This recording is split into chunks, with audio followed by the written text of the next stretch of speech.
కర్మగాలి ఆంధ్రప్రదేశ్కి రాజకీయ నాయకుడు అయ్యావు కాబట్టి నువ్వు ఎంత పనికిమాలినోడు అయినా, ఎంత నేర ప్రవృత్తి ఉన్నటువంటి వాడు అయినా, ఎంత సంస్కారహీనుడు అయినా, తల్లుల పట్ల, చెల్లెల పట్ల, మహిళల పట్ల దుర్మార్గంగా వ్యవహరించేవాడు అయినా సరే, నువ్వు ఒక రాజకీయ నాయకుడు ముసుగేసుకున్నావు కాబట్టి నిన్ను కాపాడాల్సినటువంటి బాధ్యత పోలీస్ వ్యవస్థ మీద ఉంది. కాబట్టి పోలీసులు అందరూ వచ్చి వాళ్ళ డ్యూటీలు చేస్తూ ఉంటే ఒక ఆడపిల్ల ఎస్ఐ ప్రవళిక, ఆమె పట్ల మీ గంజాయి బ్యాచ్ వ్యవహరించిన తీరేంటి?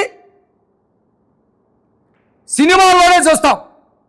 రౌడీ మూకలు, గంజాయి తాగినటువంటి వాళ్ళు, మందు తాగినటువంటి వాళ్ళు, లేకపోతే విచ్చలవిడిగా ఒక ఆడపిల్లని రౌండప్ చేసి ఒకరి ఒడిలో నుంచి ఇంకొకటి నెట్టి, ఆ ఒడిలో నుంచి ఇంకొకటి నెట్టి, ఇట్లా సినిమాల్లోనే చూస్తాం. కానీ జగన్మోహన్ రెడ్డి బ్యాచ్ ఎవడో ఆ చింతాడ రవి, ఆ రవికి సంబంధించినటువంటి బ్యాచ్ మొత్తం ఆ ఎస్ఐని రౌండ్ చుట్టి ఆమె తన శరీరాన్ని కాపాడుకోవటం కోసం చేతులు అడ్డం పెట్టుకుంటా ఉంటే ఒకడు ముందుకు నెడతాడు, ఇంకొకడు ఎకిలిగా నవ్వుతూ వెనక్కి నెడతాడు, ఇంకొకరు పట్టుకొని చోట పట్టుకోరాని చోట పట్టుకుంటా ఉంటాడు.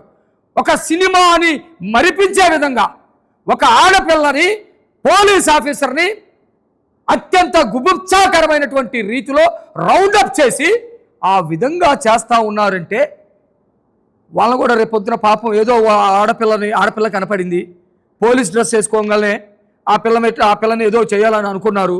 ఆ పాపం వాళ్ళంతా నాయకులే కదా, వాళ్ళంతా రాజకీయ నాయకులే కదా, మా చింతాడ రవి అనేవాడు కూడా ఒక లీడరే కదా, అటు చేస్తే తప్పు ఏందని మాట్లాడతావా జగన్మోహన్ రెడ్డి? తప్పు లేదు అదే చెప్పి రేపు మాట్లాడతావా? స్పందించాలి జగన్మోహన్ రెడ్డి దీని మీద.